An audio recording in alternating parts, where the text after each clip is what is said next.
fún orí ọ̀fẹ́ ńlá èyí tí a rí gbà lọ́wọ́lọ́wọ́ báyìí. Jésù Olúwa gbọ́ pẹ́ wa, Olúwa gbà yìí, ẹni mọ́ Olúwa gbọ́ pẹ́, ẹni mọ́ Ísírẹ́lì Olúwa gbà yìí. Olúwa gbé ọ̀gá fún orúkọ rẹ lórí ayé wa, a gbé ọ̀gá fún ògo rẹ àti ẹwà rẹ, a gbé ọ̀gá fún iṣẹ́ tí ìwọ Ọlọ́run ṣe lọ́wọ́lọ́wọ́ báyìí nínú ayé wa, nínú ayé ọmọ wa, ẹni mọ́ Ísírẹ́lì lórúkọ Jésù. Olúwa gbọ́ pẹ́, ìwọ tó pọ̀ nípa tí agbára ìwọ la yìn, ìwọ la gbé ga, ìwọ la fi gbogbo ògo fún, ìwọ la fi gbogbo ọlá ńlá fún orí ọ̀fẹ́ yìí àtàánú tá a rí gbà yìí. Ẹni mọ́ Ísírẹ́lì Olúwa gbọ́ pẹ́, Olúwa gbà yìí, ìwọ tó ní gbogbo ògo lọ́wọ́, ìwọ tó ní gbogbo agbára lọ́wọ́, ìwọ tó ní gbogbo ìyìn lọ́wọ́. Ẹni mọ́ Ísírẹ́lì Olúwa gbọ́ pẹ́ wa, kábíyèsí tó pọ̀ nípa tí agbára Olúwa gbọ́ pẹ́, Olúwa gbà yìí. Mo ká dúpẹ́ fún orí ọ̀fẹ́ tọ́lọ́run fún wa lọ́wọ́lọ́wọ́ báyìí pé Jésù mà ṣe wọn, ìwọ tó pọ̀ nípa tí agbára, ìwọ tó fi àwọn tiẹ̀ sílẹ̀. Ẹ ká dúpẹ́ lọ́wọ́ Ọlọ́run pé Ọlọ́run mà ṣe wọn, ìwọ tí ń pa mí mọ́, ìwọ tó ń dá mi sí, ìwọ tó fi mí sílẹ̀ ní gbogbo ọ̀nà. Bẹ́ẹ̀ kò gbé Ọlọ́run ga láàárọ̀ yìí. Olúwa ṣeun lórí ayé mi gbogbo, Olúwa ṣeun lórí iṣẹ́ mi gbogbo, Olúwa ṣeun lórí ayé àwọn ọmọ mi gbogbo. Bẹ́ẹ̀ kò gbé Ọlọ́run ga ní àárọ̀ iṣẹ́, ẹni tó pọ̀ nípa tí agbára, ẹni tó ní gbogbo agbára lọ́wọ́, ẹni tí ò fi àwọn tiẹ̀ sílẹ̀. Òun náà ló fẹ́ kó gbé ga àárọ̀ yìí pé Jésù ṣeun, Olódùmarè ó mà ṣe, ẹni tí ń pa mí mọ́ ó mà ṣe, aláàbò ayé mi ó ṣe o, aláàbò ọmọ mi ó mà ṣe, ààbò lórí aya, ààbò lórí ẹbí, ẹni tí ń pa ọmọ tí ò fi ọ́ sílẹ̀ sí fún ìgbà kan rí. Bẹ́ẹ̀ kó gbé Ọlọ́run yìí ga pé Jésù ṣe o, ìwọ ni mo fi gbogbo ògo fún àti gbogbo ọlá ńlá. Ìwọ ni ìyìn yẹ lórí ayé mi, ìwọ ni gbogbo ògo yẹ lórí ayé àwọn ọmọ mi gbogbo. Bẹ́ẹ̀ kó dúpẹ́ lọ́wọ́ Ọlọ́run pé Jésù ṣe o.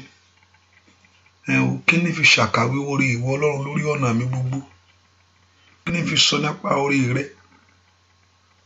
Dúpẹ́ lọ́wọ́ Ọlọ́run, dúpẹ́ lọ́wọ́ Ọlọ́run yìí, dúpẹ́ lọ́wọ́ Ọlọ́run yìí. Jésù mà ṣe o, dúpẹ́ lọ́wọ́ Ọlọ́run ọba tó pọ̀ nípa tí agbára, dúpẹ́ lọ́wọ́ Ọlọ́run ọba tó pọ̀ nípa tí agbára, ọba tí ò fi ọ́ sílẹ̀ fún ìgbà kan rí. Bẹ́ẹ̀ kó gbé Ọlọ́run yìí ga.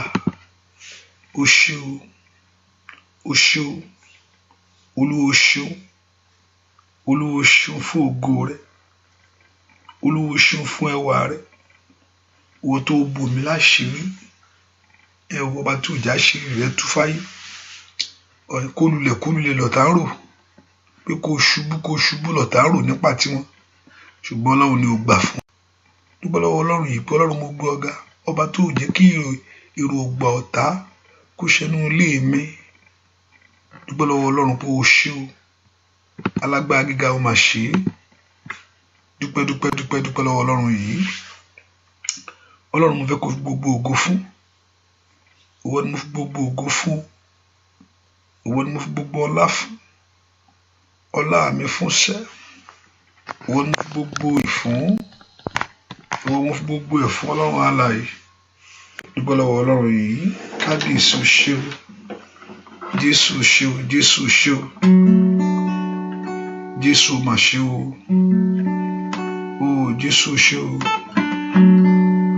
Dúpẹ́ lọ́wọ́ Ọlọ́run. Jésù ṣe o, Jésù ṣe o, Jésù ṣe o.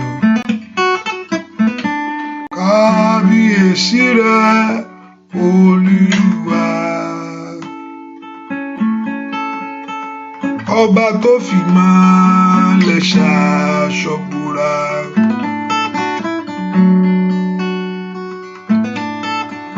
Kábíyèsí rẹ Olúwa mi, ọba tó fi ìmọ́lẹ̀ ṣaṣọ búra,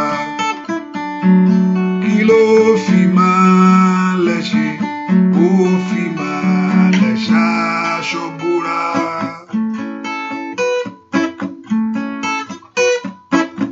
Ó fi ìmọ́lẹ̀ ṣaṣọ búra.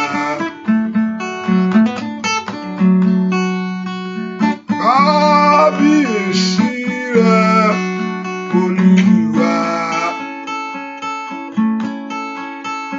ọba tó fi ìmọ́lẹ̀ ṣaṣọ búra.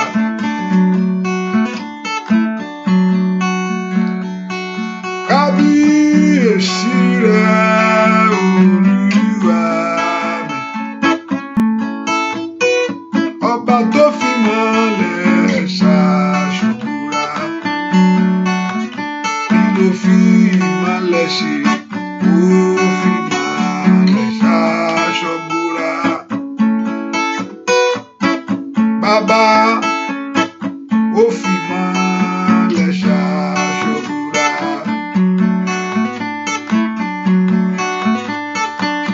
Ó fi ìmọ́lẹ̀ ṣaṣọ búra. Arúgbó ọjọ́, ó fi ìmọ́lẹ̀ ṣaṣọ búra. Bàbá mímọ́, ó fi ìmọ́lẹ̀ ṣaṣọ búra. Kábíyèsí ńlá, ó fi ìmọ́lẹ̀ ṣaṣọ búra.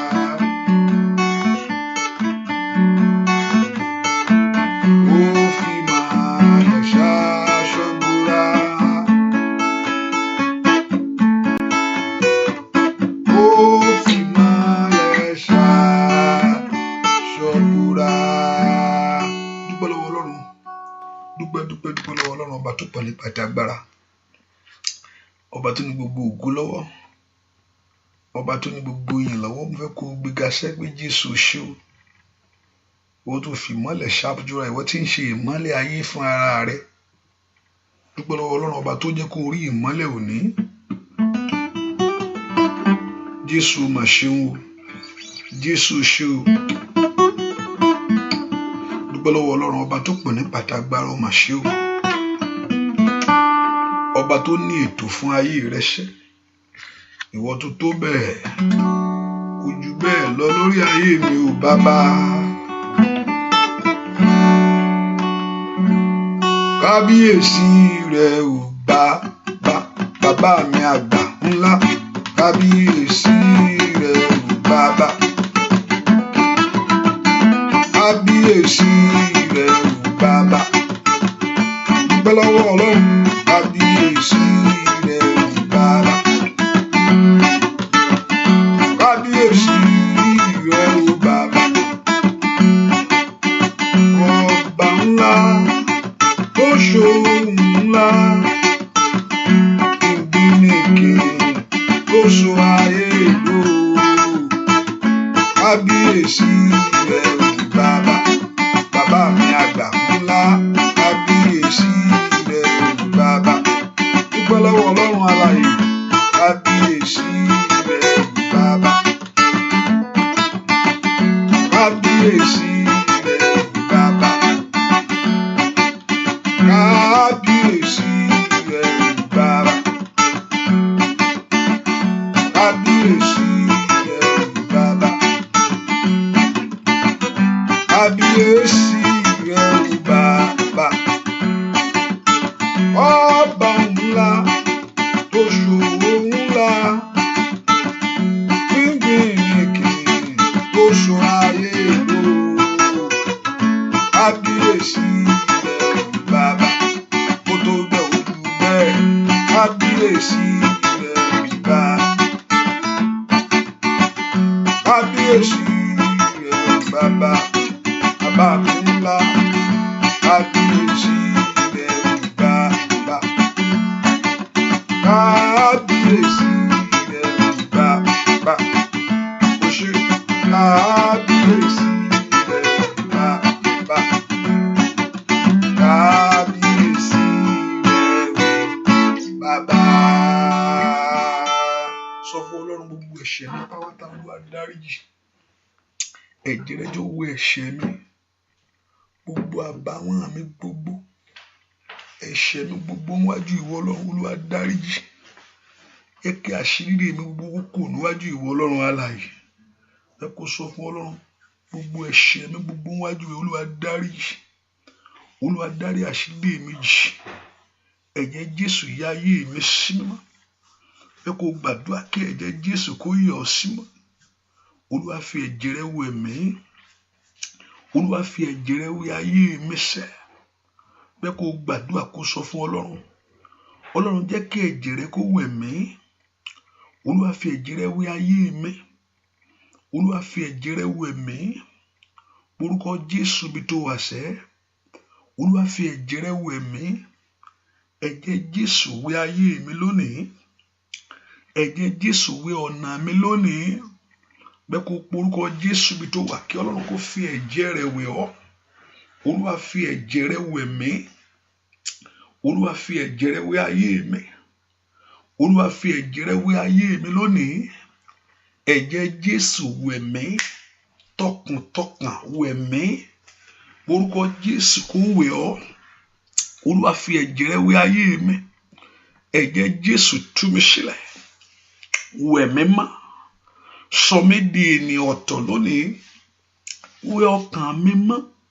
Tú mi ṣe wọnú ọkàn mi wá. Ẹ̀jẹ̀ Jésù fi ọkàn mi mọ́. Wẹ̀ gbogbo èrí dànù. Gbogbo àbàwọ́n wẹ̀ dànù. Tú ayé mi ṣe, tú ọkàn mi ṣe. Orúkọ Jésù kí Ọlọ́run kó sọ̀kalẹ̀ sínú ọkàn rẹ lónìí. Olúwa máa bọ̀ nínú ọkàn mi. Orúkọ Jésù ayé ń bẹ fún ọ nínú ayé mi. Olúwa sọ̀kalẹ̀ wá. Ayé ń bẹ fún ọ láàárọ̀ yìí. Ẹ̀mí máa bọ̀ nínú ọkàn mi. Orúkọ Jésù kí ẹ̀mí máa bọ̀ nínú ọkàn rẹ. Ẹ̀mí Ọlọ́run máa bọ̀ nínú ọkàn mi. Ẹ̀mí Ọlọ́run wọlé wá. Orúkọ Jésù kí ẹ̀mí Ọlọ́run kó wọnú ọkàn rẹ wá. Olúwa wọnú ọkàn mi wá. Olúwa tú ọkàn mi ṣe. Orúkọ Jésù dára. Olúwa wọnú ọkàn mi wá. Olúwa tú ọkàn mi ṣe. Bẹ́ẹ̀ kó gbàdúrà kí Ọlọ́run kó wọnú ọkàn rẹ wá. Kí Ọlọ́run kó tú ọkàn rẹ ṣe. Ẹ̀mí wọnú ọkàn mi wá. Tú ọkàn mi ṣe. Orúkọ Jésù dára. Ẹ̀mí wọnú ọkàn mi. Tú ọkàn mi ṣe. Tú èrò mi ṣe. Tú ìwà mi ṣe. Tú mi ṣe lónìí. Orúkọ Jésù. Olúwa tú mi ṣe. Ẹ̀mí tú mi ṣe wọnú ọkàn mi wá. Bẹ́ẹ̀ kó tú ayé mi ṣe. Bẹ́ẹ̀ kó tú èrò mi ṣe. Bẹ́ẹ̀ kó tú ọkàn mi ṣe. Bí Ọlọ́run kó sọ̀kalẹ̀ sínú ọkàn rẹ. Bí Ọlọ́run kó sọ̀kalẹ̀ sínú ayé rẹ. Bí Ọlọ́run kó sọ̀kalẹ̀ sínú ayé rẹ ṣẹ. Olúwa máa bọ̀ nínú ayé mi láàárọ̀ yìí. Gbọ́ àdúrà lórúkọ Jésù Kristi. Olúwa wá sọ fún Ọlọ́run. Olúwa bá mi bá olùfisùn wí. Ibi tí ọ̀tá ti ń fẹjọ́ mi sùn. Olúwa bá mi bá olùfisùn wí. Olùfisùn sọ níwájú Ọlọ́run pé mọ́mọ́ dá lóhùn o. Ó rántí pé ó sọ pé èèyàn tó bá ṣe irú nǹkan báyìí ó ò lè ṣe nǹkan báyìí fún wọn. Olúwa jẹ́ kí ó gbé sí pé olùfisùn sì lọ níwájú Ọlọ́run lọ́sàn-án gbogbo ìgbà ló ń sọ ẹjọ́ wa sùn. Ṣùgbọ́n ohun tó ń dúró fún wa ní ẹ̀jẹ̀ Jésù. Ẹ̀jẹ̀ Jésù ló ń pa olùfisùn lẹ́nu mọ́ gbà. Mo mọ̀ bẹ́ẹ̀ pé èèyàn tó jẹ́ rèé. Ṣùgbọ́n rántí pé mo san gbèsè fún lórí igi àgbélébùú. Olúwa bá ń pa olùfisùn lẹ́nu mọ́. Olùfisùn tó fẹjọ́ ayé mi sùn. Olùfisùn tó ń fi ọ̀nà mi sùn. Olúwa pa olùfisùn lẹ́nu mọ́nú ayé mi lónìí. Mẹ́kọ̀ọ́ porúkọ Jésù dáadáa. Olúwa bá olùfisùn wí. Olúwa bá ń bá olùfisùn wí. Olùfisùn tí ń fẹjọ́ mi sùn. Olùfisùn tó lọ síwájú Olúwa tí ń fẹjọ́ ọmọ rẹ sùn. Pé ẹ má ṣe lóore o. Ẹ má ṣàánú fún o. Ẹ má jò bọ́ sí fún. Ẹ má jò orí ṣe o. Ẹ porúkọ Jésù dáadáa. Olúwa bá olùfisùn ayé mi wí lónìí. Olùfisùn lórí ọ̀rọ̀ mi dákẹ́. Porúkọ Jésù dáadáa. Olùfisùn lórí ọ̀rọ̀ mi dákẹ́. Lórúkọ Jésù. Olùfisùn lórí ọ̀nà mi dákẹ́. Porúkọ Jésù. Olùfisùn lórí ọ̀rọ̀ ayé mi dákẹ́. Olùfisùn tó fẹ́ kí n rí àánú gbà. Olùfisùn tí ò fẹ́ kí n rí ṣe. Ẹ dákẹ́. Orúkọ Jésù sẹ́, Olúwa bá olùfisùn wí lórí ọ̀rọ̀ ayé mi. Olúwa bá wí. Orúkọ Jésù, Olúwa bá olùfisùn wí lórí ọ̀rọ̀ ayé àwọn ọmọ mi. Olúwa bá olùfisùn wí nínú ayé mi lónìí. Ọmọ Ọlọ́run ò bá gbàdúrà dáadáa. Orúkọ Jésù, Olúwa bá olùfisùn wí. Olùfisùn lórí ọ̀rọ̀ ayé mi dákẹ́jẹ́. Gbọ́ àdúrà lórúkọ Jésù Kristi. Olúwa wa, ẹ pe orúkọ Jésù. Olúwa jẹ́ kí n rí ìrànlọ́wọ́ ńlá rẹ gbà. Ohun tó bá wá láàárọ̀ yìí ni pé o fẹ́ kọ́ Ọlọ́run kó ràn ẹ́ lọ́wọ́. Kò sí nǹkan jù yẹn lọ. Kò sí nǹkan èèyàn ń sọ fún Ọlọ́run, Ọlọ́run let your kingdom continue. Let your èèyàn ń sọ ká gbá Ọlọ́run pọ̀ sí. Agbá àbí kí n gbàgbá lọ́wọ́ rẹ ni. Ohun tí èèyàn bá wá síwájú Ọlọ́run láàárọ̀ yìí ni pé kí Ọlọ́run kó ràn án lọ́wọ́. Ohun tí mi bá wá ní pé kí Ọlọ́run kó bá ayé mi pàdé, kó ran ayé mi lọ́wọ́. Ẹ pe orúkọ Jésù. Olúwa jẹ́ kí n rí ìrànlọ́wọ́ rẹ láàárọ̀ yìí. Olúwa jẹ́ kí bá ayé mi pàdé. Ẹ̀mí mímọ́ jẹ́ kí n rí ìrànlọ́wọ́ rẹ láàárọ̀ yìí. Olúwa bá ọ̀nà mi pàdé. Orúkọ Jésù sẹ́, Olúwa jẹ́ kí n rí ìrànlọ́wọ́ rẹ láàárọ̀ yìí. Olúwa bá ayé mi pàdé. Orúkọ Jésù dáadáa. Ẹ̀mí mímọ́ jẹ́ kí n rí ìrànlọ́wọ́ rẹ láàárọ̀ yìí. Olúwa bá ayé mi pàdé.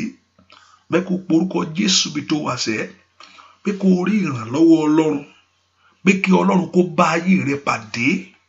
Olúwa jẹ́ kí n rí ìrànlọ́wọ́ rẹ láàárọ̀ yìí. Olúwa bá ayé mi pàdé. Porúkọ Jésù dáadáa bí tó wà sẹ́.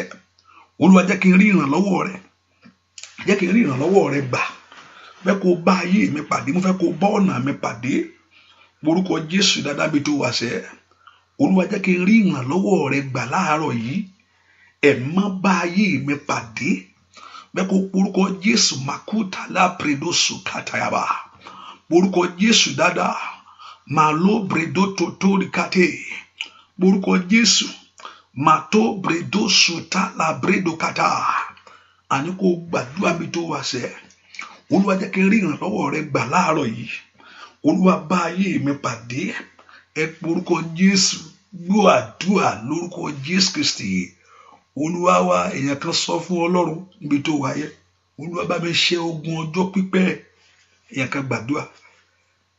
N bá sọ pé èèyàn kan, ìwọ tó bá ti wá sínú àdúrà tí mo pé mò ń sọ fún I'm saying something for ẹnìkan ni. So porúkọ Jésù. Olúwa bá ogun ọjọ́ pípẹ́. Ogun ọjọ́ pípẹ́. Olúwa bá wí láàárọ̀ yìí fún mi. Ìdí tó fi wá ní kó sátọ Ọlọ́run wá kó gbà ẹ́ ọ́. Ó ní bó ṣe lè ṣe òun kì yóò ta wá nù. Ẹ porúkọ Jésù dáadáa. Ẹ̀mí má bá mi ṣẹ́ ogun ọjọ́ pípẹ́. Ogun ọjọ́ pípẹ́ tó dúró tì mí. Ogun ọjọ́ pípẹ́ tó dúró tì ọ̀nà mi. Ogun ọjọ́ pípẹ́ tí ò jẹ́ kí n rí àánú. Ogun ọjọ́ pípẹ́ tí ò jẹ́ kí n láṣeyọrí. Ẹ porúkọ Jésù dáadáa. Olúwa bá mi ṣẹ́ ogun ọjọ́ pípẹ́ láàárọ̀ yìí. Jẹ́ kí ogun ọjọ́ pípẹ́ kó wọlẹ̀ lórí ayé mi pápátá. Bẹ́ẹ̀ kó gbàdúrà kó sọ fún Ọlọ́run. Olúwa bá mi báwí. Ogun ọjọ́ pípẹ́ nú ayé mi sẹ́. Ẹ̀mọ́ lórúkọ Jésù bá mi báwí láàárọ̀ yìí. Ogun ọjọ́ pípẹ́ èyí tí ń dúró ti ayé mi. Ogun ọjọ́ pípẹ́ tó dúró ti ayé àwọn ọmọ mi. Ẹ porúkọ Jésù. Olúwa ṣẹ́ láàárọ̀ ìjó wọlé. Olúwa ṣẹ́ láàárọ̀ ìjó wọlé. Olúwa ṣẹ́ láàárọ̀ ìjó wọlé. Gbàdúrà sẹ́kù sọ Ọlọ́run. Olúwa bá mi ṣẹ́ ogun ọjọ́ pípẹ́. Ogun ọjọ́ pípẹ́ ilé ọkọ. Ratiyagaba sikatayaba. Maariba okapaore zaid karia. Repetoli kefrado katayabo. Ẹ gbàdúrà lórúkọ Jésù. Ogun ọjọ́ pípẹ́ ní kárí paori sikariaba. Lórúkọ Jésù dáadáa. Ogun ọjọ́ pípẹ́ lè predotoli kárìkáyà. Àní lórúkọ Jésù. Ẹ má jẹ́ kí ogun ọjọ́ pípẹ́ kó wọlé nú ayé mi lónìí. Lórúkọ Jésù dáadáa mi tó wà.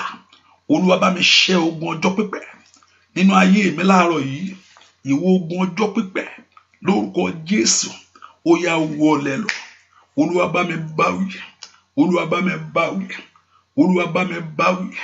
Olúwa bá mi báwí. Olúwa bá mi báwí. Olúwa bá mi báwí. Olúwa bá mi báwí. Gbọ́ àdúrà lórúkọ Jésù Kristi. Olúwa wá porúkọ Jésù. Ohun tó gbé ogun wọlé, ẹ má bá mi lé jáde. Ohun tí ìdí mo sọ pé ogun tó gbé ogun wọlé rèé. Ohun tí mo ní pé mo rí arábìnrin kan tó gbé ọmọ dání. Ọmọ tó gbé dání ọmọkùnrin ni. Ẹ wo bẹ́ẹ̀ kó orúkọ Jésù. Ọmọ tó gbé dání ọmọkùnrin ni. Ẹ wo orúkọ Jésù dáadáa. Ohun tó gbé ogun wọlé nínú ayé mi sọ pé ọmọkùnrin ló gbé ogun wọlé o. Kó ti tí wá àbẹ̀wò ọmọ no oúnjẹ ọmọkùnrin ló gbé ogun wọlé. Orúkọ Jésù. Ohun tó fa ogun sínú ayé mi. Rí kàtàyàbá. Àṣeyọrí táyé rí. Èyí tán fi gbógun tì ọ́. Làpárí kálí abó sàtà. Ògo tí ayé rí. Èyí tán fi gbógun tì ọ́. Ọlọ́run jẹ́ kógun náà wọlẹ̀. Olúwa bá ogun ayé mi wí. Ní orúkọ Jésù fa ogun ayé mi tú lónìí. Lipredo kò palo sàtàyàbá. Oya orúkọ Jésù. Olúwa bá wí. Olúwa bá wí. Olúwa bá wí. Olúwa bá wí. Olúwa bá wí. Olúwa bá wí. Orúkọ Jésù Kristi. Olúwa wa omi sàn o, omi sàn. Omi sàn o, omi sàn. Nítorí ìwòsàn ni mo ṣe wá o, Olúwa. Omi sàn o, omi sàn. Gbà mí là o, gbà mí là. Nítorí ìgbàlà mo ṣe wá o, Olúwa.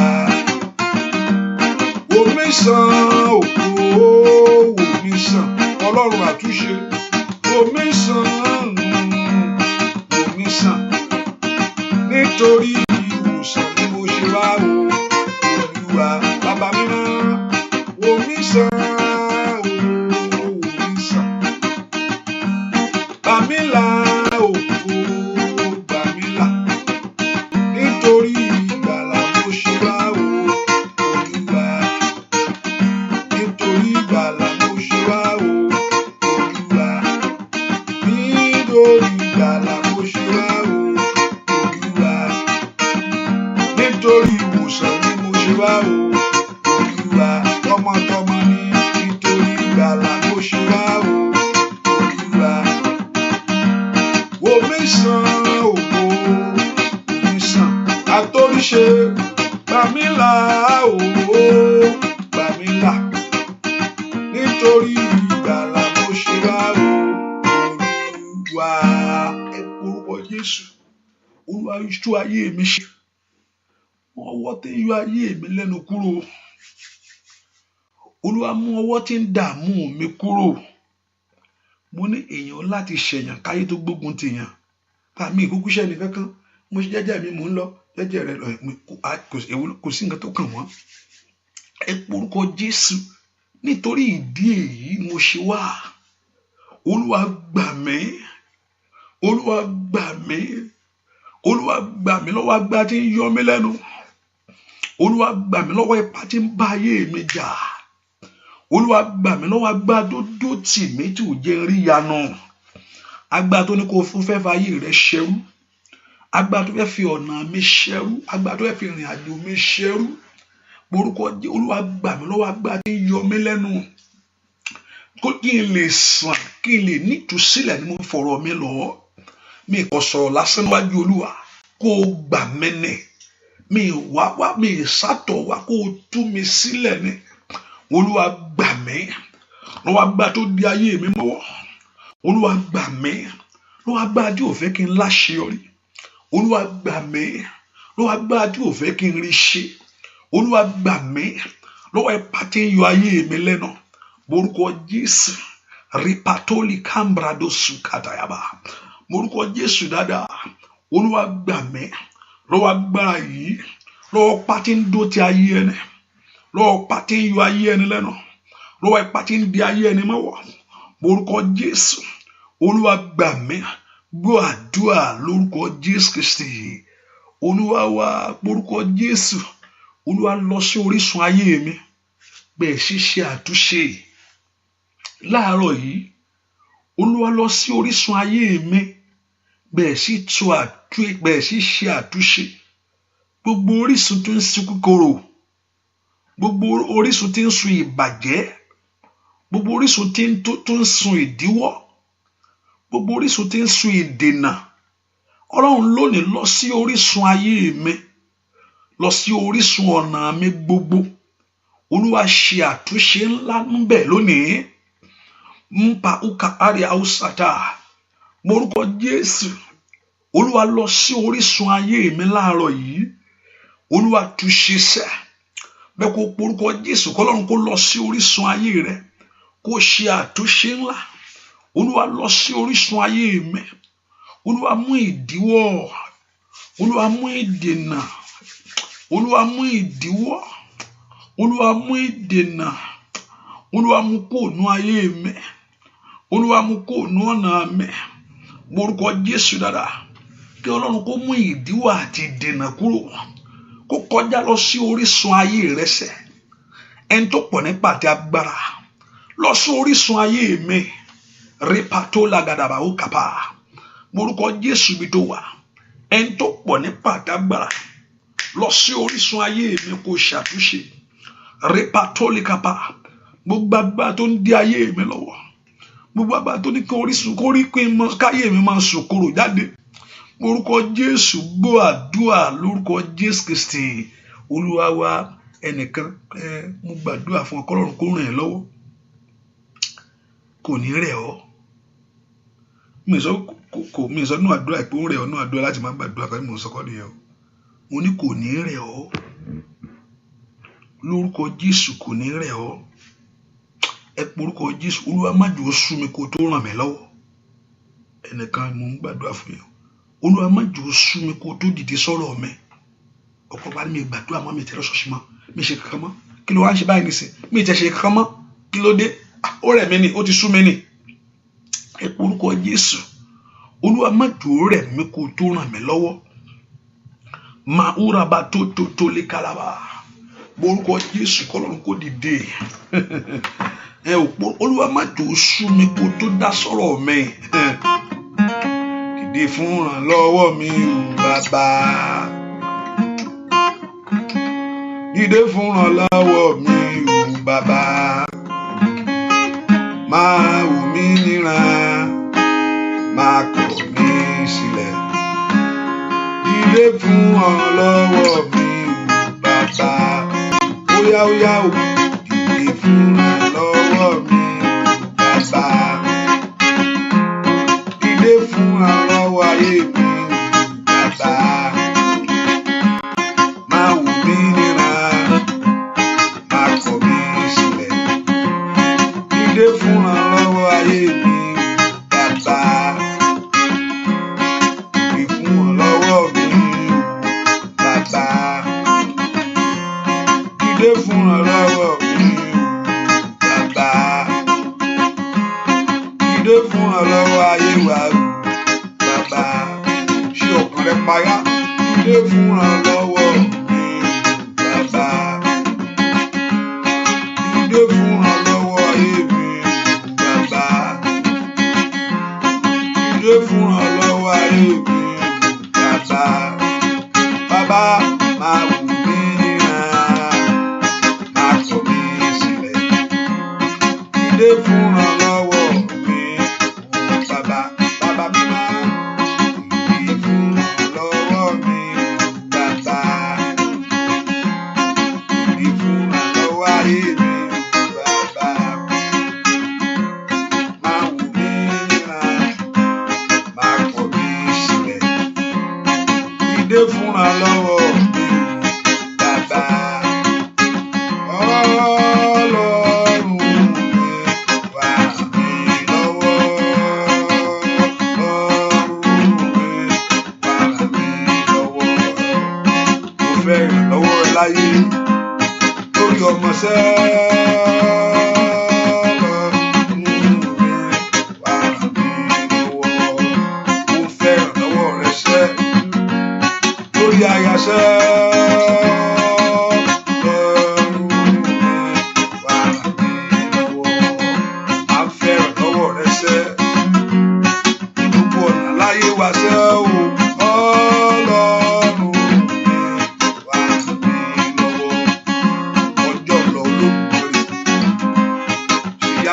kíákíá.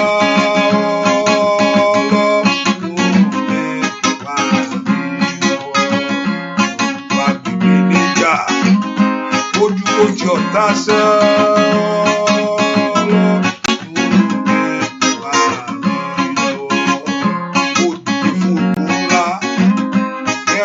kó fara Ọlọ́run wà mí lọ́wọ́. Ó ràn ayé rẹ lọ́wọ́ káyé kó lè ríṣẹ́.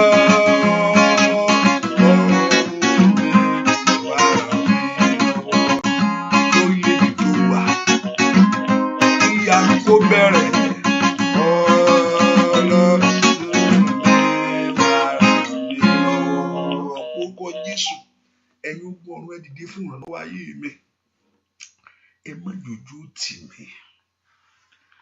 Ẹ̀yin ogun ọ̀run ẹ dìde fún ìrànlọ́wọ́ mi láyé. Ẹ má jẹ́ káyé kẹ́gàn mi. Ẹ kó orúkọ Jésù kí Ọlọ́run kó ràn ọ́ lọ́wọ́. Olúwa ràn ayé mi lọ́wọ́. Olúwa ràn ayé mi lọ́wọ́. Olúwa ràn mi lọ́wọ́. Olúwa ràn ayé mi lọ́wọ́. Orúkọ Jésù. Olúwa ràn mi lọ́wọ́. Olúwa ràn mí lọ́wọ́. Olúwa ràn mí lọ́wọ́. Olúwa ràn mí lọ́wọ́. Olúwa di ìrànlọ́wọ́ fún mi. Olúwa ràn ayé mi lọ́wọ́. Olúwa di ìrànlọ́wọ́ fún mi. Olúwa ràn mí lọ́wọ́. Orúkọ Jésù. Kó kún ẹ̀gàn ayé mi kúrò. Olúwa ràn mí lọ́wọ́. Kó bá Sátánì wí. Olúwa ràn mí lọ́wọ́. Orúkọ Jésù bí tó wà. Ẹ̀yin ogun ọ̀run ẹ ràn ayé mi lọ́wọ́. Ẹ ràn ayé mi lọ́wọ́. Ẹ dìde ìrànlọ́wọ́ fún mi. Ní orúkọ Jésù. Ẹ dìde ìrànlọ́wọ́ fún mi.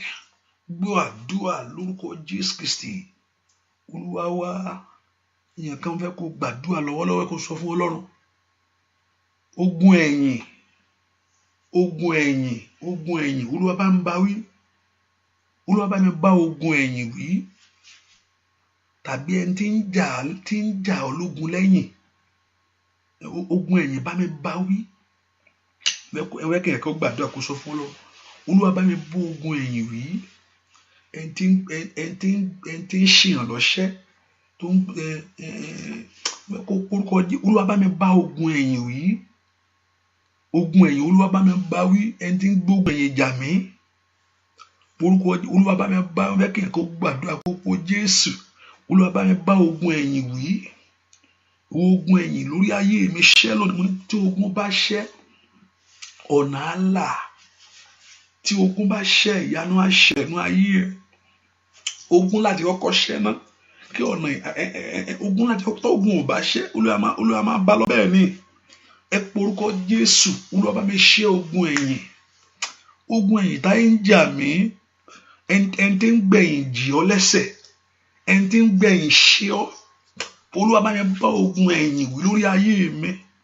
Olúwa bá wí. Olúwa bá wí. Olúwa bá wí. Olúwa bá wí. Olúwa bá wí. Olúwa bá wí. Olúwa bá wí. Gbọ́ àdúrà lórúkọ Jésù Kristi. Olúwa ní kí n sọ fún ẹnìkan tó wà náà àdúrà yìí. Bíbi tó rò pé ò lè dé kí ọdún yìí tó parí. Rántí dáadáa. Rántí ọ̀rọ̀ yìí o. Olúwa ní òun ó mú ọ débẹ̀. Mi sọ pé mò ń sọ̀rọ̀ o. Olúwa ní kí n sọ fún ẹnìkan náà àdúrà yìí pé kí ọdún yìí tó parí ibi tí wọ́n gan rò pé tó wá máa wo ẹ̀yìn wò tó wá máa wo ẹ̀yìn láti 31st December 31st which is the last day of the year tó wá máa wo ibi tó wá wà yẹn from this moment which is in June. And I don't know the date of maybe today, maybe 18 or 20. I don't know what the date is. I know that we are in June. To our June, see the December. To our December. You think what gan ro po le dé ní ọdún yìí. Olúwa ní kí sọ pé wọ́n á mú ẹ débẹ̀. Ẹnìkan mo bá wí pé kí ọdún yìí kó tó parí. Níbi tó rò pé o lè dé. Ibi tó ìwọ gan tó bá wò ó kò sí nǹkan tó jọ bẹ́ẹ̀ níwájú ẹ ṣùgbọ́n gẹ́gẹ́ bí ọ̀rọ̀ Olúwa ibi tó rò pé ò lè dé àrípa òkàtàyàbá Olúwa ní pé òun ó mú ọ díbẹ̀ kọ́dún yìí tó parí gbà tó wá fi ṣàkáàtì ní ọdún yìí tó wọ́n máa fi wó rẹ ẹ wàá mọ̀ pé ọ̀rọ̀ Ọlọ́run jáde sórí ayé gẹ́gẹ́ bí ọ̀rọ̀ rẹ̀ kó wá sí ìmúṣẹ maila avrado tokayagaba gẹ́gẹ́ bí ọ̀rọ̀ rẹ̀ kó wá sí ìmúṣẹ repatolakata kí ayé rẹ̀ kó gbà á ní kéèdìá utoko prado tagaba gẹ́gẹ́ bí ọ̀rọ̀ rẹ̀ lórí ayé rẹ̀ kó wá sí ìmúṣẹ ogun tí ń gbé ìlérí mi kaila avrado tokopaye kó wọlé kí ọ̀rọ̀ rẹ̀ kó wá sí ìmúṣẹ bẹ́ẹ̀ ni ó sì rí láì lórúkọ Jésù Kristi Olúwa wa yẹ ká gbàdúrà ìwọ lẹ̀kùn àṣeyọrí fún oore àti fún ìgbéga ṣí níwájú mi látòní lọ ẹ kó porúkọ Jésù ibi tó wà ìwọ ilẹ̀kùn àṣeyọrí àti ìgbéga ṣí níwájú ayé mi látòní lọ ẹ kó porúkọ Jésù dáadáa kàyé àbàbò sọtó lẹ́gàbà tíyàbà porúkọ Jésù sẹ́ ìwọ ilẹ̀kùn àṣeyọrí àti ìgbéga ó yá ṣí níwájú ọ̀nà ayé mi lónìí morúkọ Jésù bí tó wà ó yá gbàdúrà ìwọ ilẹ̀kùn àṣeyọrí àti ìgbéga níwájú mi ṣí sílẹ̀ ó yá morúkọ Jésù kálí àbàbò nkàpá ọmọlọ́run gbàdúrà bí tó wà sẹ́ pé ìwọ ilẹ̀kùn àṣeyọrí àti ìwọ ilẹ̀kùn ìgbéga ó yá ṣí níwájú mi gbọ́ àdúrà lórúkọ Jésù Kristi Olúwa wa fún àwọn míì kó tó lè gbọ́ bí àwọn míì torí àwọn tó ń lọ bí iṣẹ́ mo ní láìpẹ́ a máa gbàdúrà àtàwẹ̀ àdúrà àtàwẹ̀ yẹn ó máa bẹ̀rẹ̀ láìpẹ́ yìí àánú àdúrà àtàwẹ̀ yẹn ó lè mú omi ó lè mú juice ó lè mú tea ṣùgbọ́n nǹkan tó lè mú nìyẹn mi sọ pé bóyá mi ì máa bá tó lè mú I will not say that you should not drink it but the first day I think first day should be something that you can carry a little bit to more further than but tó bá ti lọ second day at least bẹ́ẹ̀ mi bá ṣe dáre ṣùgbọ́n ohun tó à ní jẹ for those 3 days or 2 days is because I don't know how you want to count it ni pé kò sóúnjẹ o lè mu juice o lè mu tea and o lè mu omi kò yẹ pé kò mi gọ́gọ́gọ́ níṣẹ́jú kan omi gọ́gọ́gọ́ ó tí o. No, you know that you are fasting, but you can take those little things just to refresh yourself. Hallelujah. So if it's okay, I'm not telling us now, so because I know. So like I will announce it and we go in that prayer. So but you can drink juice, I allow you to drink, don't worry. She want to mu juice have you want tea whatever that way now she need. Hallelujah. Okay. You are concentrating yourself. Fasting is like fasting means you deny yourself of certain things. Hallelujah. Is denying yourself of certain things. So, and that's it, and whatever thing that makes your heart to concentrate on God at the moment. Hallelujah. So like I'm no confidence. I do at our so crazy mura. What about fruit? I don't know, but I say drink, I allow drink, but if it's your strength, I will not say that is your strength, I will not say don't. Somebody asked me in the morning, what about fruit? I will not say that, but I say drink. If you want to, if you think that is your capacity, what your strength is, just make sure you are doing something for God at that moment, for yourself, not for God, for yourself. You are doing something for yourself because for God is sufficient enough. Hallelujah. So, and I will not deny if that is your strength. It's okay. Hallelujah. Okay, it's okay. Jẹ́ ká porúkọ Jésù, Ọlọ́run jọ̀ọ́, jẹ́ n rí àánú rẹ gbà ìwọ lẹ̀kùn àṣeyọrí síwájú mi sẹ́. Orúkọ Jésù makali brado sotaliaba orúkọ Jésù ìwọ lẹ̀kùn àṣeyọrí ṣí níwájú mi látòní lọ ìrìnjò wọlé tọ̀ mí wá Olúwa jẹ́ kí n rí ire ìwọ lẹ̀kùn àṣeyọrí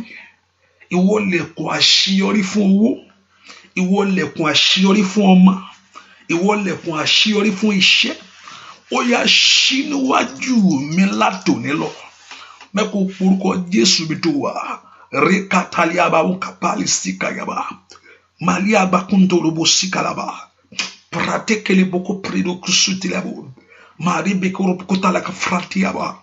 Prado tori kepora sata. Orúkọ Jésù kí ilẹ̀kùn àṣeyọrí ṣí sílẹ̀. Ẹ̀yin ogun ọ̀run ẹ ṣí sílẹ̀. Ìwọ ilẹ̀kùn àṣeyọrí ṣí níwájú ayé mi. Orúkọ Jésù mi tó wà. Olúwa ṣí ilẹ̀kùn àṣeyọrí mi lónìí. Gbọ́ àdúrà lórúkọ Jésù Kristi. Olúwa wẹ ẹnìkan gbàdúrà sọ fún Ọlọ́run ayé mi ò gbọ́dọ̀ mú òfo mọ́. Olúwa má jẹ́ mú òfo mọ́. Ogun òfo kó ṣẹ́ níwájú mi. Olúwa má jẹ́ mú òfo mọ́. Ìwọ ilẹ̀kùn àṣeyọrí mi ṣí. Ìwọ ilẹ̀kùn àṣeyọrí mi ṣí.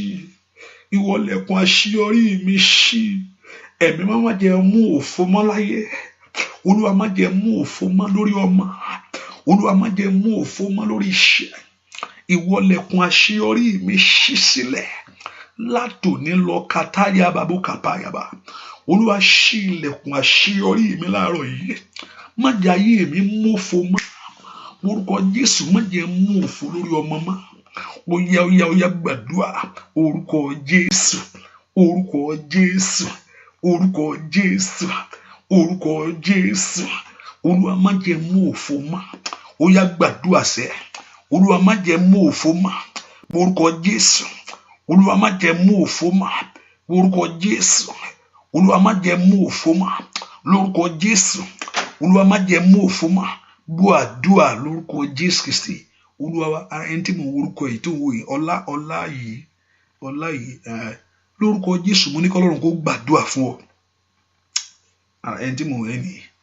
Lórúkọ Jésù kí Ọlọ́run kó gbàdúrà fún ọ. Lórúkọ Jésù kí Ọlọ́run kó gbàdúrà fún ọ. Lórúkọ Jésù kí Ọlọ́run kó gbàdúrà fún ọ. Agbára tí ń gbarí níwájú ayé ẹni kí Ọlọ́run kó ṣe lónìí. Ohun tó máa ń gbé nǹkan kó níwájú ẹni lórúkọ Jésù kí Ọlọ́run kó ṣe lónìí. Lórúkọ kí Ọlọ́run kó ṣe lónìí. Lórúkọ Jésù kí Ọlọ́run kó ṣe lónìí. Mo gbàdúrà fún ọ lórúkọ Jésù. Mo ní kí Ọlọ́run kó ṣe lónìí. Ohun tó máa ń mú ènìyàn káàlì páórì sáìdà kàdà tó mú ènìyàn lulẹ̀ lórúkọ Jésù kí Ọlọ́run kó ṣe lónìí. Kí Ọlọ́run kó gbé ọ dìde. O ò ní ṣubú mọ́. O ò ní ṣubú mọ́. O ò ní ṣubú mọ́. O ò ní ṣubú mọ́. Kó Olódùmarè kó gbé ọ dìde. Kó Olódùmarè kó gbé ọ dìde. Mo gbàdúrà fún ẹnikẹ́ni tí ń bínú ẹnu nínú ìdílé. Mi ò ní dárúkọ sáìdì yẹn. Mo ń gbọ́ sáìdì kan létí mi o. Ṣùgbọ́n ẹni tí ń jayé ẹni lógun lórúkọ Jésù kí Ọlọ́run kó ṣe. Jẹ́ kí wọ́n á spread dáadáa. Ogun lé ìyá tàbí ti bàbá kí Ọlọ́run kó ṣe. Kí Ọlọ́run kó ṣe. Ọlọ́run kó ṣe. Ẹnikẹ́ni tó bá dó ti ayé rẹ̀ lórúkọ Jésù tó ní pé ayé ẹni ò ní ráàánú kí Ọlọ́run kó bá wí. Bẹ́ẹ̀ ni ó sì rí. Jésù Kristi Olúwa wa orúkọ Jésù. Olúwa jẹ́ kí ilẹ̀kùn kó ṣí níwájú ayé mi. Ìwọ ilẹ̀kùn àṣeyọrí mi ṣí. Má jẹ́ wà báyìí mọ́. Mazuto to rabakata lababa soto laba. Dìde. Ọlọ́run mi dìde o. Dìde. Ẹlẹ́dàá mi dìde o. Dìde o. Kó gbèjà mi jà bàbá. Dìde. Ọlọ́run mi dìde o. Dìde. Ọlọ́run mi dìde o. Dìde. Ẹlẹ́dàá mi dìde o. Dìde o. Kó gbèjà mi jà. Dìde. Ọlọ́run mi dìde o.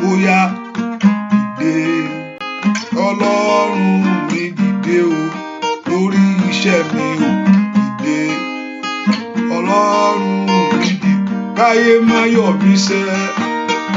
Dìde Ọlọ́run mi dìde o, ní rere o. Dìde Ọlọ́run mi dìde o, óyá óyá óyá dìde Ọlọ́run mi dìde o, óyá óyá óyá ó dìde Ọlọ́run mi dìde o, lórí iṣẹ́ mi o. Dìde Ọlọ́run mi dìde o, lórí ọmọ rẹ. Dìde Ọlọ́run mi dìde lórí ìwé ìgbélú rẹ láyé.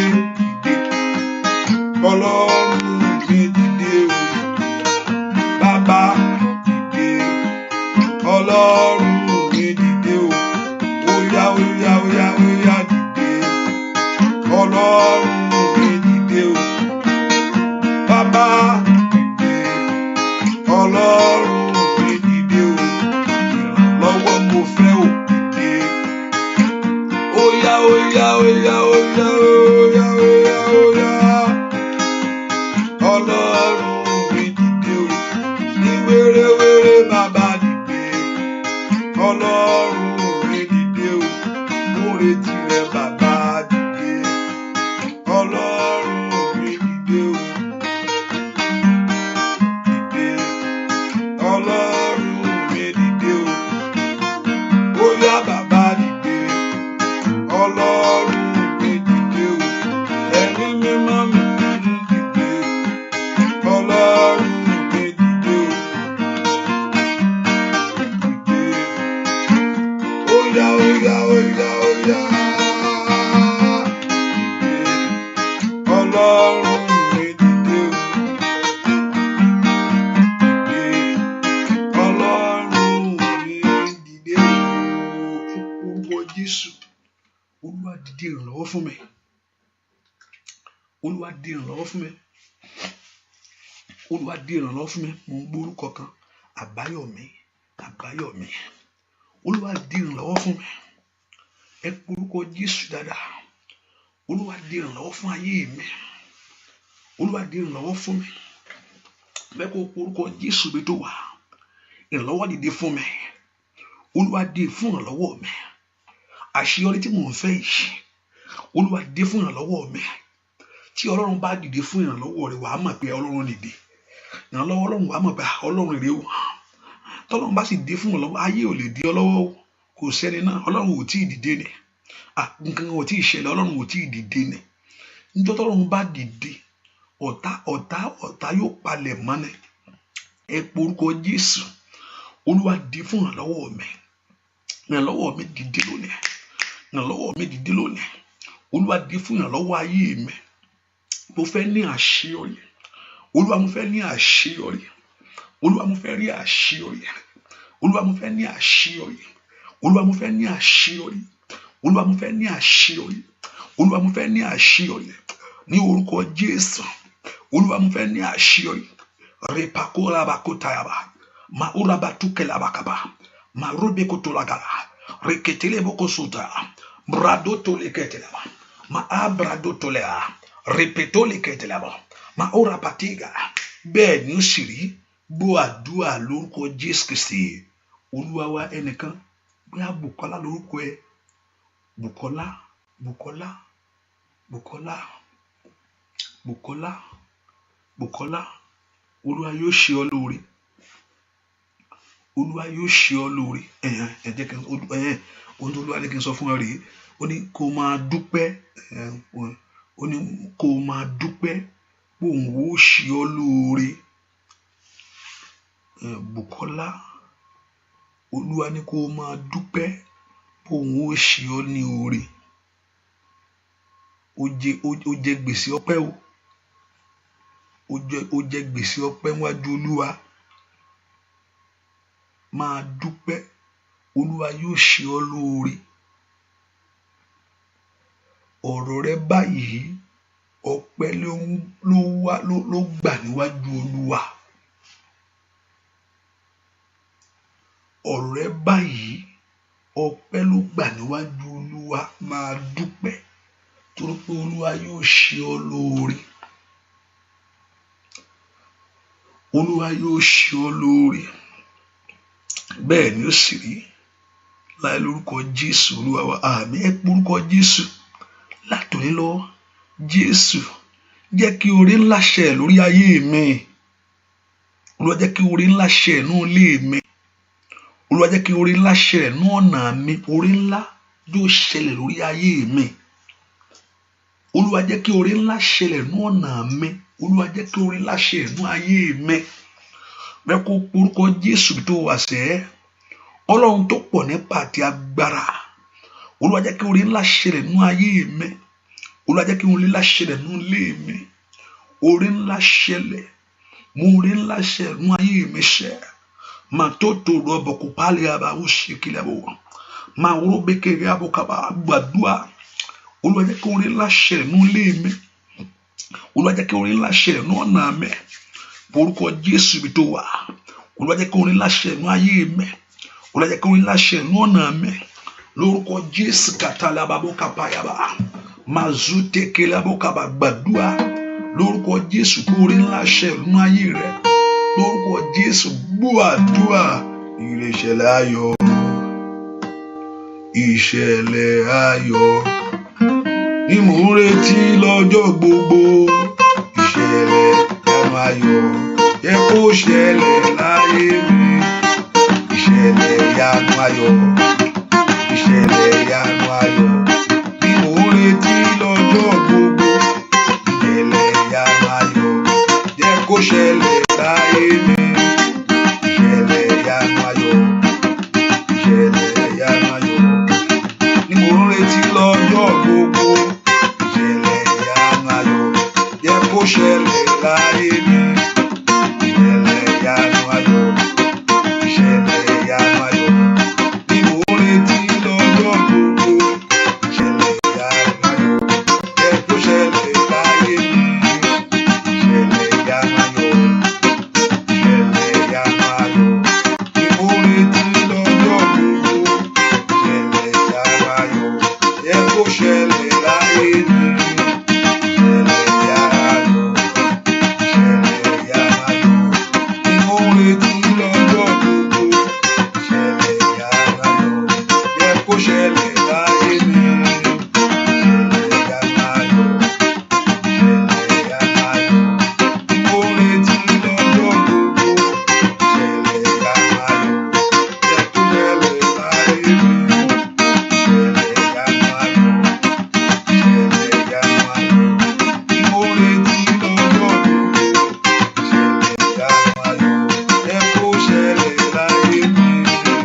Óyá óyá óyá, lórí ọmọ, lórí iṣẹ́ rẹ, lórílẹ̀-èdè yẹn sẹ́, ní gbogbo ọ̀nà rẹ láyé.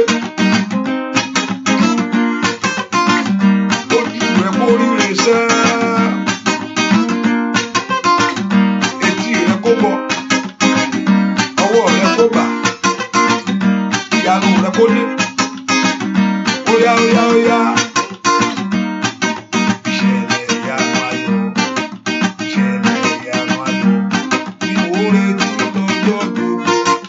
Ìṣẹ̀lẹ̀ ìyanu ayọ̀ yẹ kó ṣẹlẹ̀ láyé mi. Óyá óyá, ìṣẹ̀lẹ̀ ìyanu ayọ̀. Mo ń retí lọ́jọ́ gbogbo. Ìṣẹ̀lẹ̀ ìyanu ayọ̀ yẹ kó ṣẹlẹ̀ láyé mi. Ìṣẹ̀lẹ̀ ìyanu ayọ̀, ìṣẹ̀lẹ̀ ìyanu ayọ̀ ni mo ń retí lọ́jọ́ gbogbo. Bàbá, ìyanu ayọ̀ yẹ kó ṣẹlẹ̀ óyá óyá. Ìṣẹ̀lẹ̀ ìyanu ayọ̀, ìṣẹ̀lẹ̀ ìyanu ayọ̀ ni mo ń retí lọ́jọ́ gbogbo. Ìṣẹ̀lẹ̀ ìyanu ayọ̀ yẹ kó ṣẹlẹ̀ láyé mi. Ìyẹn kan gbàdúrà sọ fún Ọlọ́run. Olúwa, bò mí láṣìírí. Olúwa má sọ pé kó bò ọ́ láṣìírí. O mọ bí tá a ṣe, o mọ bí ohun tó, o mọ bí tó fẹ́ kó ti bò. Olúwa, bò mí láṣìírí. Olúwa, fi ọmọ bò mí láṣìírí. Báyé tí ń wò pé kò lè bímọ mọ́, ayé tí ń wò pé a kò lè lọ́kọ mọ́, ẹ fílẹ̀ tí ẹ ti níbo. ẹ̀fẹ̀ ayé mọ́ ṣe ń ṣe ẹ̀yẹ́ èèyàn ní ò rárá lé ẹ ní nǹkan mà ti dé. Ẹ porúkọ Jésù. Olúwa bò mí láṣìírí. Olúwa fi owó bò mí, owó ló ń fẹ́. Olúwa fi owó bò mí láṣìírí. Olúwa fi ìwé ìgbélú bò mí láṣìírí. Ẹ wálé ni a máa wá àwọn yòókù tí ń wá ẹ̀yìn wá láti jọ yìí. Olúwa bò mí láṣìírí. Àwọn dáàdì yín ń kọ́ ṣé a máa gbàdúrà fún dáàdì. Ẹ pe orúkọ Jésù. Olúwa bò mí ní àṣírí. Olúwa fi omi ìmọ́tò táyé tí ń wọ ẹ̀gàn rẹ, ibi táyé tí ń dóde ẹ̀gàn rẹ. Ẹ pe orúkọ Jésù. Olúwa bò mí láṣìírí. Olúwa bò mí láṣìírí. Àṣírí mọ́jọ tú lórúkọ ayé, mọ́jọ ṣe ẹ̀yẹ́ mi. Ẹ pe orúkọ Jésù dáadáa mi tó wà. Olúwa bò mí láṣìírí. Ka iyaba boko prada katayaba. Mali bredoto prediketilebo suteyaba. Mali bredoto like rabeu satayabo. Bua dua lórúkọ Jésù Kristi. Olúwa wa. I don't understand. My sister, do you understand what I'm talking about? That my sister blessing. I don't understand what. Do you speak Yoruba? I don't know. So I can interpret for you. Hallelujah. Do you speak Yoruba? Hallelujah. I just want to help out because I see you there. Hallelujah. So if you don't understand, let me know. So you don't understand, I interpret for you. You can be able to understand. Orúkọ Jésù dada. Olúwa bò mí láṣìírí. Oh no. Okay. Also, just type anytime. Just say it. So I know, but I don't know whether you understand you. But I know you are Nigerian, but I don't know if you understand. So orúkọ Jésù. Lord, cover my shame. Lord, cover me, oh God. Olúwa bò mí láṣìírí. Olúwa, cover me, oh God. Let God cover you, that no shame should come your way. Every reproach of your life, every reproach of my life, every reproach, Olúwa bò mí láṣìírí. Olúwa fi ọmọ bò mí láṣìírí. I don't know what you are trusting God. I don't know what you are believing God. Let God cover your shame. Let God cover your nakedness. Olúwa bò mí láṣìírí. Olúwa bò mí láṣìírí. Ojú má jò ó tì mí. Lift your voice and pray that Lord should cover you. Take away every reproach. Take away every reproach. Take away every reproach. Take away every reproach. Take away every reproach. Take away every reproach. Take away every reproach. Take away every reproach.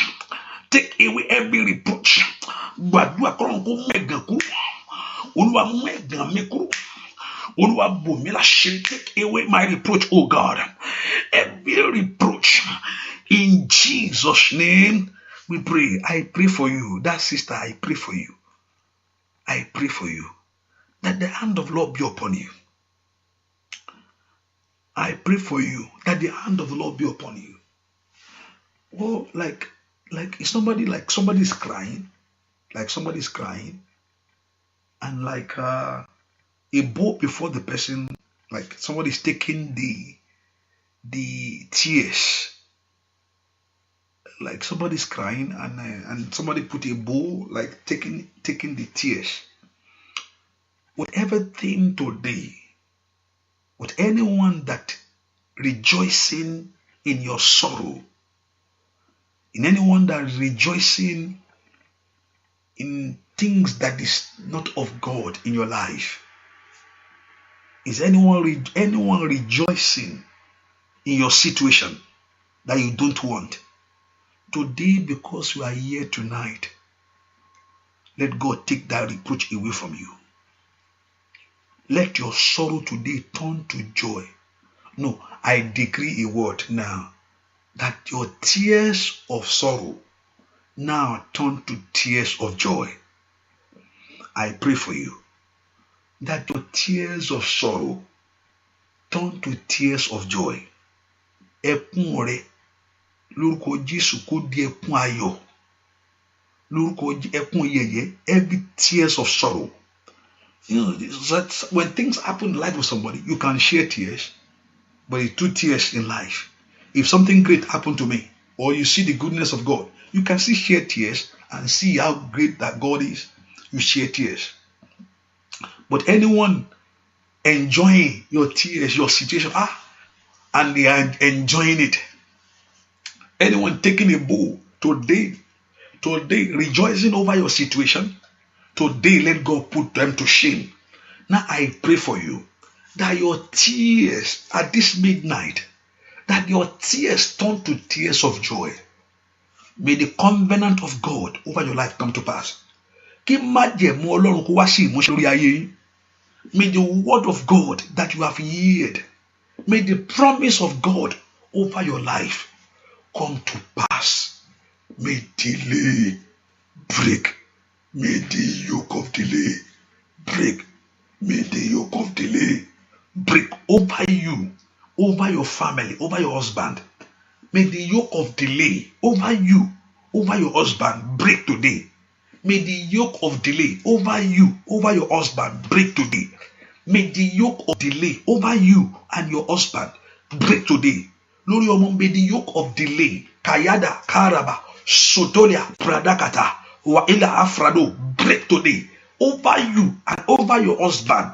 Repanende Kabrado Sitoyaba, Maura Beko to be Sekeleba, Marobe Tolikere Beusutea, Roboko Porosute Keleba, Merobe Gebego to Paradayaba, Marobe Kotolekate. Anyone in your life working against you, that a focus will shift. Hear me and hear me very well. Anyone in your life saying focus will shift and now troubling your life. I don't know whether you understand what I'm talking about. Anyone in your life saying focus will shift. Anyone for that agenda, anyone for that mission in your life, that focus will shift, and using that to trouble your life today, because that your focus will shift later on today and troubling your life, troubling your family. May God Almighty rise against them today. May you be free from that battle, and may you be free from that struggle. So shall it be. Gbogbo àwọn tó ní pé ẹgbẹ́ tí nǹkan bá ṣẹlẹ̀ nú ayé ẹ, pé nǹkan bá yẹ ojú á ṣí sí nǹkan míì tó wá ń jayé yín lógun lórúkọ Jésù. Òyìnbó bẹ́ẹ̀ kọ́lọ́run kó mú sùn. Mo gbàdúrà òyìnbó bẹ́ẹ̀ kọ́lọ́run kó mú sùn. Òyìnbó bẹ́ẹ̀ lórúkọ Jésù kọ́lọ́run kó mú sùn. Òyìnbó bẹ́ẹ̀ lórúkọ Jésù kọ́lọ́run kó mú sùn. Gbọ́ àdúrà lórúkọ Jésù Kristi. Olúwa wa lift up kó porúkọ Jésù látòní lọ. Olúwa ohun tó bá ti dáwọ́ mi lé yóò yọrí sí rere. Pray to God that as on today, whatever I lay my hand to do, let it prosper. Àṣeyọrí yóò wọnú ọ̀rọ̀ mi. Whatever I lay my hand to do, gbogbo ẹni tí ń dáwọ́lé iṣẹ́ tí gbogbo ẹni tó ń bọ́ sí pàbó, ìwọ tó ń dáwọ́lé wá ti gbọ́wọ́lé kìíní yẹn kọ́fẹ́ lómi ìṣìkọ́ pé kẹ́lómi lọ bẹ̀rẹ̀ ẹni á ta jọ. Wọ́n sì lè kí wọ́n lọ ṣe, and they say you go and do it and not trouble. Ẹnìkan mò ń gbàdúrà fún ẹnìkan mò ń bá sọ̀rọ̀ yẹn ìwọ gan tó wá ń wo rẹ kọ́kọ́ fún ẹnìkan pé àlọ́ ṣe nǹkan báyìí ẹni á rí ṣe. Bó tó bá ti di tiẹ̀ ò kí ń rí mú. Ẹ porúkọ Jésù látòní lọ, ohun tí bá ti gbé ọwọ́ mi lé Ọlọ́run alààyè yóò yọrí sí ire. Májẹ̀mú àṣetì kó bàjẹ́. Every covenant of failure over my life, gbogbo májẹ̀mú àṣetì kó bàjẹ́. I want you to lift your voice and pray to God. Gbogbo májẹ̀mú àmúbọ́ kó bàjẹ́. Morúkọ Jésù kàyàrá bàbá ń kàyàbá. Rògbòtólẹ́ every covenant of failure, every covenant of disappointment, repeluzu kàyàbá, rògbòtólẹ́ kẹlàbá. Let it be destroyed. Gbogbo májẹ̀mú, every covenant of disappointment, every covenant of failure in my life, let it be destroyed. Lift your voice and pray. Gbogbo májẹ̀mú àṣetì kó bàjẹ́. Gbọ́ àdúrà lórúkọ Jésù Kristi. Olúwa wa, I'm not going to take more of your time. Ẹ porúkọ Jésù. Ìrànlọ́wọ́ mi jó dé. Olúwa jẹ́ kí ìrànlọ́wọ́ mi dé. Let my help arise today. Ìrànlọ́wọ́ mi jó dé. Ìrànlọ́wọ́ ayé mi jó wá mi rí. Let my helpers find me. Ìrànlọ́wọ́ mi jó dé. Níwájú Olúwa jẹ́ n rí ìrànlọ́wọ́. Before you, God, let me see help today. Lord, ìrànlọ́wọ́ mi jó dé. Ìrànlọ́wọ́ ayé mi jó dé. Ẹnu àbùkù lórí ayé mi, every mouth of reproach, every word of reproach, every word of reproach. Moziada Masai Kalia, Wali Pauli Kali Pauli Saida, Wali Kali Pauli Baje. Olúwa ẹnu àbùkù lórí ayé mi mú kúrò. Every word of reproach, every negative voice. Gbogbo ẹnu àbùkù ní ọ̀nà mi Olúwa mú kúrò. Ìrànlọ́wọ́ ayé mi dé. Ìrànlọ́wọ́ àwọn ọmọ mi dé. Lórúkọ Jésù, jẹ́ kí ìrànlọ́wọ́ ayé mi dé. Gbọ́ àdúrà lórúkọ Jésù Kristi. Olúwa wẹ ẹnìkan gbàdúrà láàrin gbogbo ibi tí mo ti ń wọ ọ̀nà. Olúwa mú mi tayọ. Mo dẹ̀ gbàdúrà fún ẹnìkan wá tayọ. Let me excel. Let me excel. Somebody, I want you to open your mouth and pray that prayer. Lord, let me excel in every way that you are looking for help. Let me excel. Olúwa mú mi tayọ. Mo bi tí mo ti ń wọ ọ̀nà láyé. Olúwa mú mi tayọ. That you excel. Olúwa mú mi tayọ. Olúwa mú mi tayọ. Bẹ́ẹ̀ kó porúkọ Jésù. Kọ́lọ́run kó mú ọ tayọ. Mo bi tó ti ń wọ ọ̀nà. Olúwa mú mi tayọ. Let me excel, O God, in every areas of life. Labrado soko paura badia. Let me excel. Porúkọ Jésù, lift your voice and pray that the Lord God of heaven to make you to excel. Olúwa mú mi tayọ.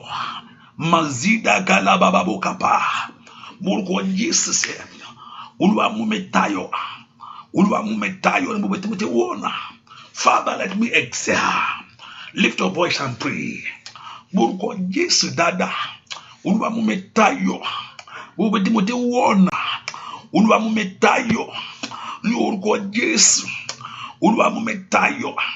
Let me excel. Lift your voice to God. Let me excel. Let me excel. Thank you, my Father. Gbọ́ àdúrà lórúkọ Jésù Kristi. Olúwa wá, mo gbàdúrà fún. I pray for you. Ayé rẹ ò ní dojúrú mọ́. I pray that your life will not be scattered. In the name of Jesus. Mo ní ọ̀nà rẹ ò ní dojúrú mọ́. Mo pa ní àṣẹ nìyẹn. Ní orúkọ Jésù Kristi Násárẹ́tì mo sọ̀rọ̀ yìí jáde. Pé ayé rẹ àti ọ̀nà rẹ, your life and your way, your own Madore Betuka will not be scattered. Ayé rẹ ò ní dojúrú mọ́. Mo pa ní àṣẹ ní orúkọ Jésù. Ọ̀nà rẹ ò ní dojúrú mọ́. That your way should not be scattered. No reproach out of the way. Ẹ̀gàn rẹ yóò kúrò.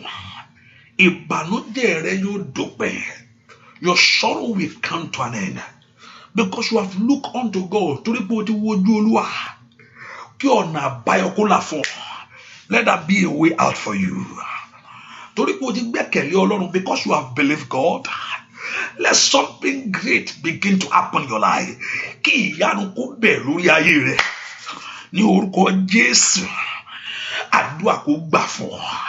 Let prayer work for you. Let prayer answer for you. Mo gbàdúrà ọ̀nà mi kò síbi téèyàn mọ̀. Mi ò mọ̀ bóyá o mọ̀ bómi.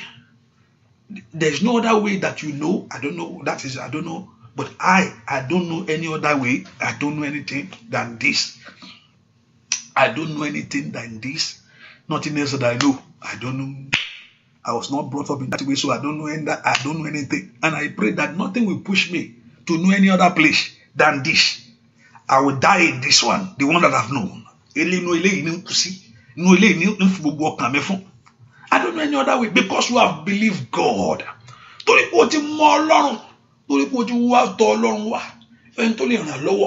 May your life see help. Kí ọ̀nà rẹ̀ nígbàdàbọ̀ ṣìkàyàbà múndìlíàbò kò prado kò pàlìà. Kí ọ̀nà rẹ̀ kò rí ìyanu. Rembato bredo takayala. Because you have looked unto God. That is only the source of your help. Is the strength of your life. Is the makers of all things for you. Mikado bosikayaba. May prayer works for you. In the name of Jesus. Mubadua, every door that enemies have locked. Every door that enemy have shut upon your life today, because you look unto God, because you believe God, I pray this morning, let those doors open in the name of Jesus. The Lord that bless people, let that God bless you. Let that God favor you. Let that God make a way for you. You have lifted up your voice to God. You have looked unto Him for help.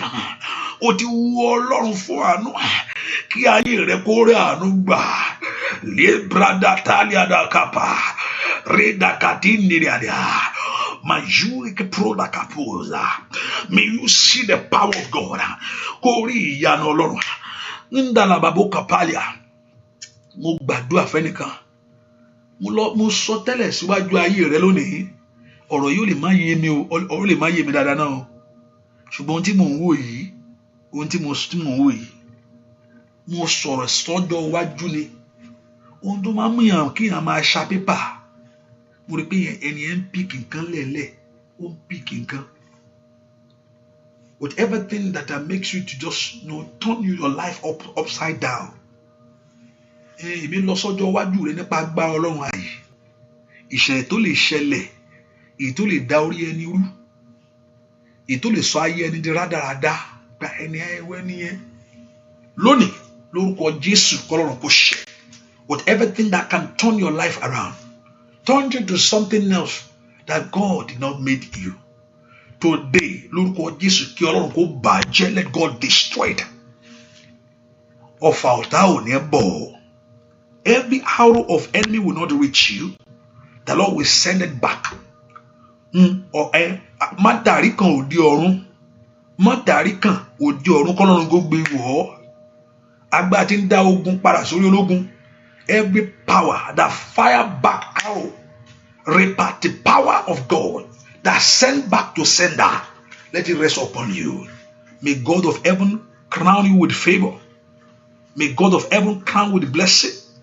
Kí ògo Ọlọ́run kó bò ọ́ bó ṣe ń jáde láàárọ̀ yìí kó jáde sọ́wọ́ eré. O ní ṣubú. Repatoli kavradotaya. Repatoli predo sutaya bo. O ní ṣubú. Le brendo toli ke pradote. Repetoli avadaya. Kí ayé rẹ kó ráàánú gbà. Kí ògo rẹ kó tàn bí òrùn. Let your glory shine. Let God of heaven make a way for you. Go in this God's blessing. Go in this God's grace. And go in this God's power. So shall it be.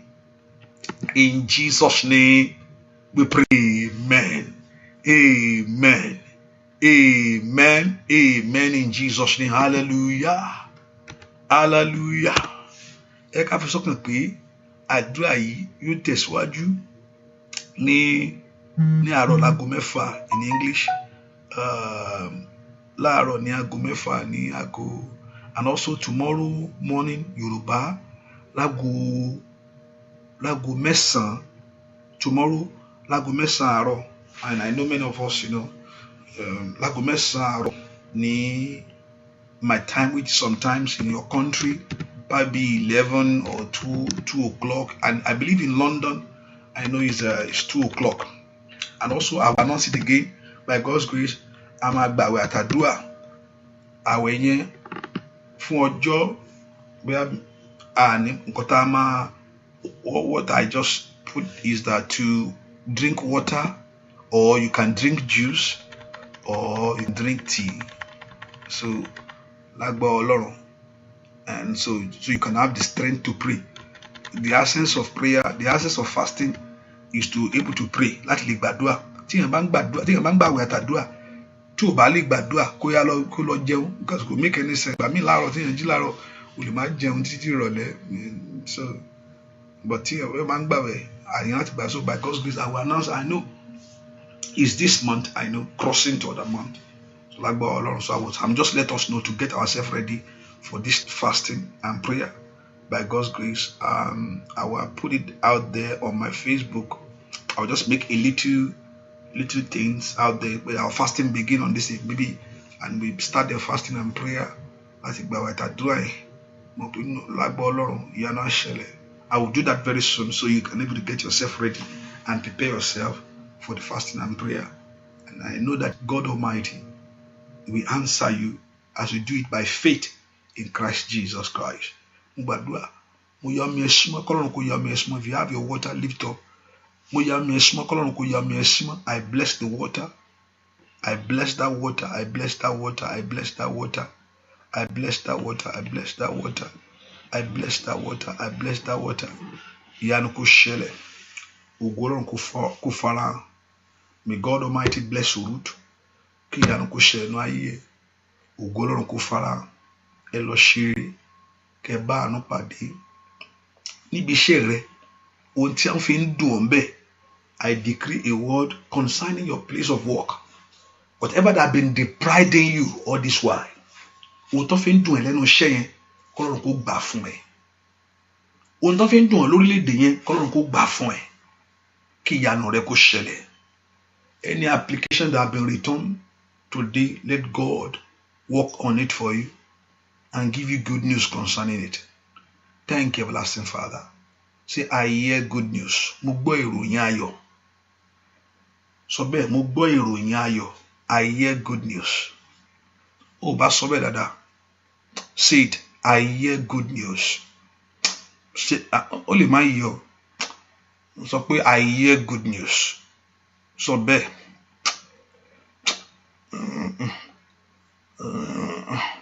Say, I hear good news. Sọ pé mo gbọ́ ìròyìn ayọ̀. Sọ jáde lẹ́nu. Àṣẹ ni. Mo gbọ́ ìròyìn ayọ̀. I hear good news. I hear it. I hear good news.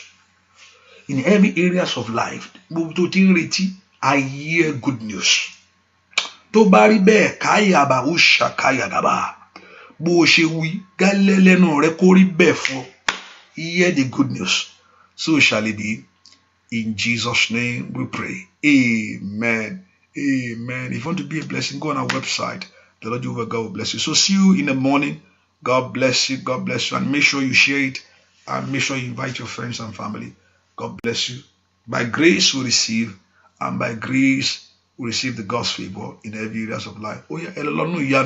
Bye-bye. God bless you. Bye-bye. See you in the morning by 6 a.m. again. Hallelujah. God bless you.